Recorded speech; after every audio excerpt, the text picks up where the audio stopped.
We're back. This is the Now Morning Show all the way up until 8 o'clock. And I know some of you are stuck in traffic, but that's okay. We are going to take care of you with some very excellent interviews this morning. One of which I'm calling Coming Home, taking care of aged parents, because so many people come back from overseas. Sometimes they have to cut short whatever lives they have in wherever they're living outside of Trinidad and Tobago because they need to come home and take care of their parents who might either be ill or getting on in age. And today to talk to us about that whole scenario, my guests include Maria Gomes, lecturer and social work unit. Is that at UE? Yes, University of the West Indies. Yes. Faculty of Social Sciences. Right, and Joanne Frederick, who was a caregiver herself, and also a life insurance agent, right? Okay, so the project that we're talking about is Intimate Labors, Return Migrants and Caregiving for Aging Parents in Trinidad and Tobago. Yes. Tell me about that project. Okay, the project started in February with a conversation with several people who we realized have returned home to do caregiving. We didn't realize so many people are coming back to do that. And so coming out of that, we did some research and interviews with several people who have returned home to do caregiving, and it culminates in a sense on Friday, on the 25th of October, with a workshop at the Faculty of Social Sciences Lounge. Right. And it's from 9 to 3. It's free. And we've invited several people to talk about their experiences and the challenges of caregiving, because you can get compassion fatigue, you know, so you need self-care as well. And it is an opportunity for us to network, and we are hoping to have a support group come out of it. And one of the things is that, you know, we return home. I came back home 6 years ago. Joanne came back home, and we, you know, we find these pockets of people, but we need to network to give each other support, and then to find out about services as well. And over the time of doing this research, what we found is that several people have actually come back and opened agencies, you know, whether it is to do actual residential caregiving or to provide services in terms of occupational therapy or physiotherapy, etc., and open their own practices here. I have friends who actually have been through what both of you would have gone through as well. And the one word I see that remains with me is exhaustion. Can you speak more to that, Joanne? Okay, so let me just explain. I was not a full-time caregiver in the sense that I had somebody come in. My sister and I had somebody coming in during the day, and then my mom was home as well, is at home as well.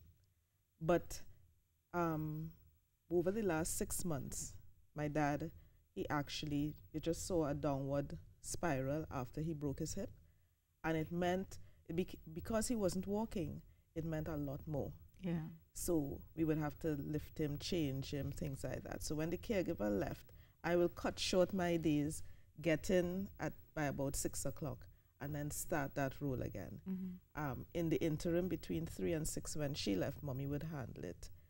But of course, my mom is the same age as my dad, so she's 90. So handling it is enough. So that is also one of the concerns. So you have to be. We had to be looking at her as well.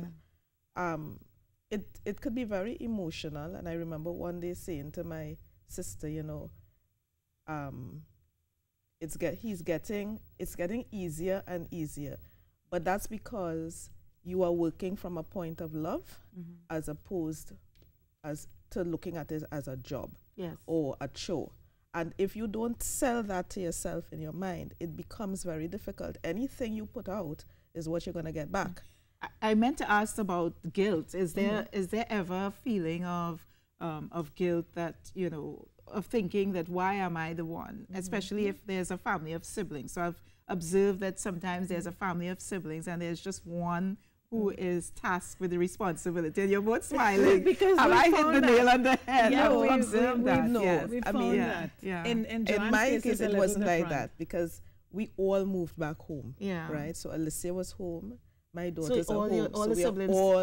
I only have one sibling, but I had 2 daughters, one of whom is a doctor.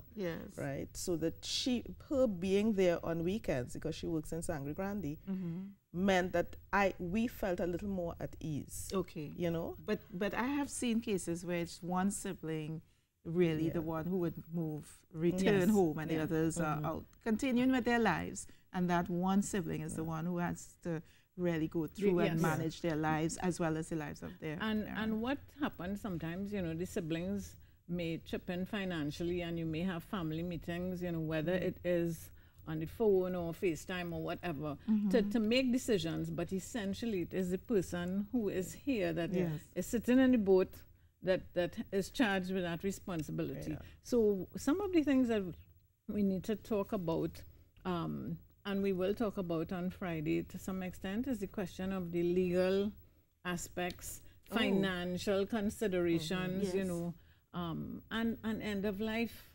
issues that we Yes. don't like to talk about, but Yes.